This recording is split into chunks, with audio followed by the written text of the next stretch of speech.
Om Swastiastu. Assalamualaikum warahmatullahi wabarakatuh. Shalom, salam sejahtera bagi kita semua. Perkenalkan, kami dari kelompok C4 akan memaparkan materi parasit dari genus Babesia pada anjing atau bisa disebut dengan Babesia canis. Nah, sebelum memulai pemaparan materi kali ini, izinkan kami dari kelompok C4 untuk memperkenalkan masing-masing anggota dari kelompok kami. Perkenalkan, nama saya Nasya Fitian Yomi Debel dengan NIM 23095111167. Baik, perkenalkan nama saya Iwayan Adi Cahya Utama dengan NIM 23095111173. Perkenalkan, nama saya Dani Akbar dengan NIM 23095111174. Baik, perkenalkan, nama saya Nimade Iwerna Pradewi dengan NIM 2309511180. Baik, perkenalkan saya Bayu Sukmo Mancolo Putro dengan NIM 2309511182. Baik, perkenalkan nama saya Prayoga Haryo Widodo dengan NIM 230951186. Perkenalkan, saya Igdi Rama Pramayoga dengan NIM 2309511188.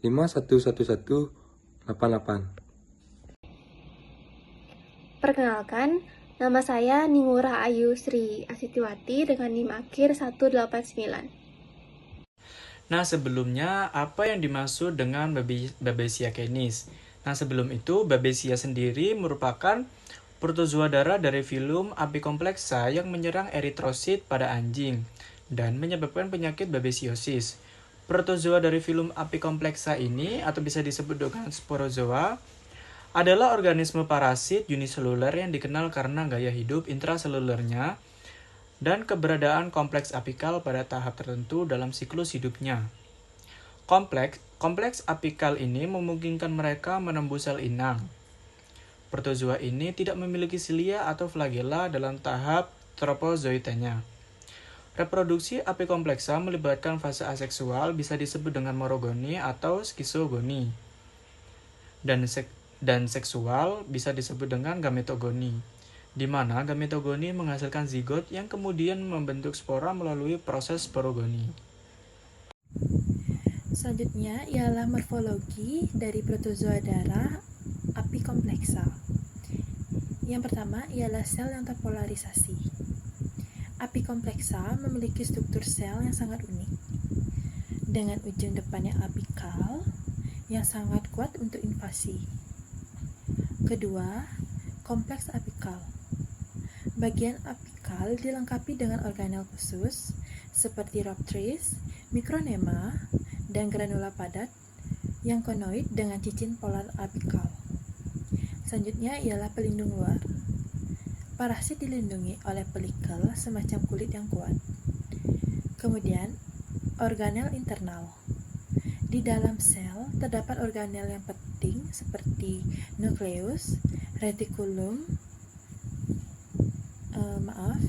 endoplasma, badan Golgi, dan apikoplas yang mendukung aktivitas dari metabolisme parasit tersebut. Baik, selanjutnya ialah siklus hidup dari protozoa darah Apicomplexa. Yang pertama ialah sporoid. Di sini merupakan tahap infektif di mana protozoa darah ini masuk melalui gigitan caplak terhadap anjing atau hewan liar lainnya. Kemudian adalah merogoni, di mana terjadinya pembelahan aseksual di dalam tubuh anjing.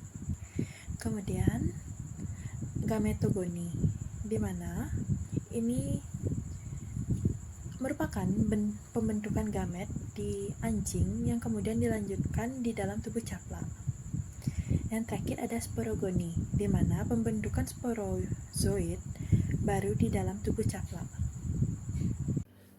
Baik, kita akan masuk pada klasifikasi protozoa darah Apicomplexa. Nah, pada anjing terdapat banyak sekali klasifikasi protozoa darah Apicomplexa. Salah satunya merupakan Babesia spp. Nah, ada 3 genus dari Babesia, yaitu ada Babesia canis, Babesia gibsoni, dan Babesia vogeli. Pada topik kali ini kita akan membahas mengenai Babesia canis.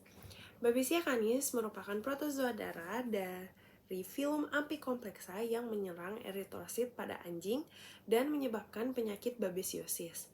Penyakit ini dapat menyebabkan anemia, demam, dan bahkan kematian jika tidak ditangani dengan tepat.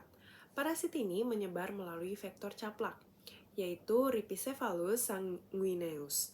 Babesia canis memiliki bentuk periform atau buah pir di dalam lingkaran eritrosit. Baik, selanjutnya kita masuk ke klasifikasi, yaitu klasifikasi dari Babesia canis itu sendiri, di mana Babesia canis ini dia masuk dalam kingdom Protista dan Babesia canis masuk ke dalam filum Apicomplexa, dan selanjutnya Babesia canis masuk ke kelas Pyroplasmidia, dan untuk ordonya Babesia canis ini termasuk ke Pyroplasmida, dan untuk familinya dia masuk ke Babesidae, dan untuk genus dari Babesia canis ini dia masuk ke genus Babesia. Selanjutnya kita masuk ke morfologi dari Babesia canis, di mana Babesia canis ini dapat kita lihat pada gambar, di mana itu merupakan tampak mikroskopis dari Babesia canis itu sendiri, di mana Babesia canis ini berbentuk parasit intraeritrosit yang berbentuk piriform atau disebut juga berbentuk seperti layaknya buah pir, di mana bentuk piriform ini terjadi pada fase merozoid. Nah, Babesia canis ini secara morfologis dia berukuran besar, yaitu sekitar 3-5 mikrometer. Selanjutnya Babesia canis ini biasanya berwarna biru pucat dan juga merah muda pada pewarnaan gimsa. Baik, yang berikutnya yaitu siklus hidup dari Babesia canis. Yang pertama yaitu infeksi anjing. Bermula dari caplak yang sudah terinfeksi yang kemudian menggigit anjing, yang dimana Rhipicephalus sanguineus sebagai vektor untuk Babesia canis vogeli dan Hemaphysalis sp sebagai vektor untuk Babesia gibsoni. Lalu, parasit dalam bentuk sporozoid ditransmisikan ke anjing melalui air liur caplak, yang dimana sporozoid ini akan memasuki aliran darah anjing dan kemudian menginfeksi sel darah merah. Baik, siklus hidup yang kedua itu perkembangan aseksual di dalam anjing. Sporozoid akan menginfeksi sel darah merah pada anjing. Parasit berkembang biak secara aseksual melalui pembelahan binar, menghasilkan merozoid. Merozoid yang dihasilkan ini akan menginfeksi sel darah merah lainnya, sehingga siklus ini akan berulang. Baik, siklus selanjutnya yaitu adalah transmisi ke dalam tubuh caplak. Ketika caplak menggigit anjing yang terinfeksi, mereka akan menelan sel darah merah yang mengandung merozoid. Di dalam tubuh caplak, merozoid ini akan berubah bentuk menjadi gamon. Dua gamon yang bersatu akan membentuk zigot. Zigot berkembang menjadi kinit. Nah, di kinit ini akan menginfeksi berbagai sel di dalam tubuh caplak, termasuk sel telur. Baik, yang berikutnya siklus hidup yang keempat, yaitu transmisi ke generasi berikutnya. Nah, parasit ditransmisikan dari induk caplak ke telur-telurnya. Anak caplak yang menetas sudah terinfeksi parasit. Caplak betina yang terinfeksi parasit akan meletakkan telur-telurnya pada inang.